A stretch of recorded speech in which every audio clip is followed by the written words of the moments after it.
O mistério do português no Uruguai. A história do DPU e sua resistência. Você sabia que o português falado no Uruguai tem características próprias, quase desconhecidas por muitos? Pois é. O português uruguaio, ou como é mais conhecido, o dialeto português do Uruguai, DPU, é uma variação única que resiste até hoje em algumas regiões específicas, principalmente no norte do país e nas áreas de fronteira com o Brasil. Mas como isso é possível? Como esse dialeto conseguiu resistir à intensa política de hispanização que se instaurou no século XIX? Fica tranquilo que vou te explicar tudo isso de forma detalhada agora. Então, se você está curioso para saber mais sobre o português falado por uma parte da população uruguaia, continue assistindo até o final. Primeiro, vamos entender o que é o dialeto português do Uruguai. Falar do DPU é falar de uma variante do português que tem raízes muito profundas na história da região. Ela surgiu por volta do século XIX, em um processo de contato entre portugueses, espanhóis e, claro, os brasileiros que já habitavam a região. Essa mistura de línguas gerou um português cavalo, com palavras e expressões que podem soar bastante familiares para nós brasileiros, mas com algumas particularidades.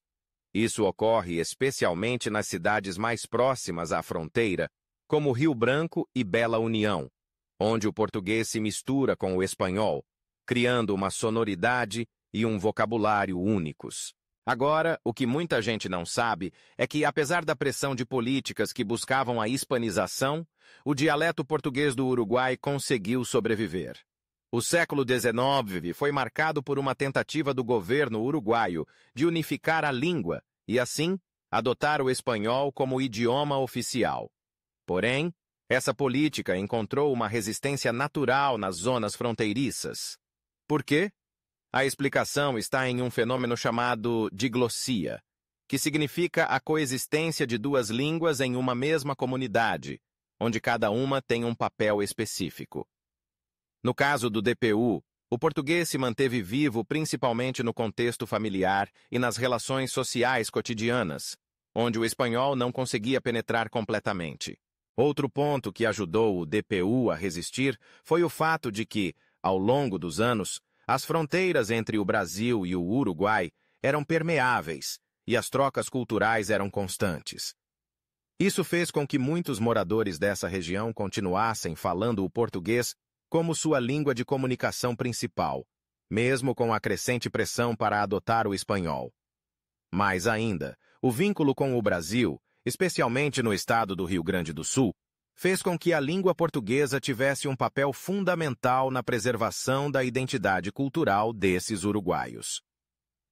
O português no Uruguai foi mais que uma língua. Foi uma forma de resistência a um processo de homogeneização cultural. Claro que, com o passar dos anos, esse dialeto sofreu adaptações. Por exemplo, os uruguaios que falam o DPU misturam o português com expressões do espanhol, algo que é visível na fonética e no vocabulário. Ao mesmo tempo, esse fenômeno não é exclusivo do Uruguai, pois em muitas partes da fronteira entre o Brasil e outros países, o português também se mistura com outras línguas, criando variantes interessantes. Mas no caso específico do Uruguai, o DPU mantém traços históricos muito importantes, como as formas verbais e a pronúncia peculiar, que o distinguem do português brasileiro moderno. E como tudo isso influencia o cotidiano dos falantes de DPU? Em muitas localidades do norte do Uruguai, essa língua funciona como uma forma de preservar as raízes culturais e identitárias da população. No entanto, há também um aspecto de resistência passiva. Muitas pessoas, especialmente as mais velhas, se recusam a abandonar o português, mesmo diante da constante pressão para adotar o espanhol. Esse fenômeno não é raro e é uma demonstração clara de como a língua, mais do que um simples meio de comunicação, é um pilar da identidade de um povo. Hoje, estima-se que cerca de 15% da população uruguaia ainda fale algum tipo de português em suas versões dialetais.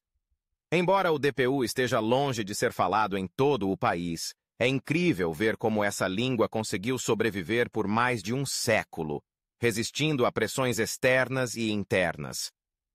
Além disso, o fenômeno da preservação do português no Uruguai nos mostra o poder da linguagem não apenas como ferramenta de comunicação, mas como elemento de resistência cultural. Isso, sem dúvida, é algo que deve ser estudado mais profundamente para entender melhor a relação entre língua, identidade e política em nossa história. E aí, curtiu aprender mais sobre o português uruguaio e como o dialeto português do Uruguai resistiu à política de hispanização? É impressionante ver como a língua pode ser uma verdadeira fortaleza da identidade de um povo, não é? Se você achou esse conteúdo interessante e quer saber mais sobre curiosidades e histórias como essa, já deixa o seu like aqui embaixo. Isso ajuda muito o nosso canal a crescer e a trazer mais vídeos incríveis como esse para você. E claro, não esquece de se inscrever no canal para não perder nenhuma novidade. Ativa o sininho também, porque sempre tem algo novo chegando. Obrigado por assistir e até o próximo vídeo.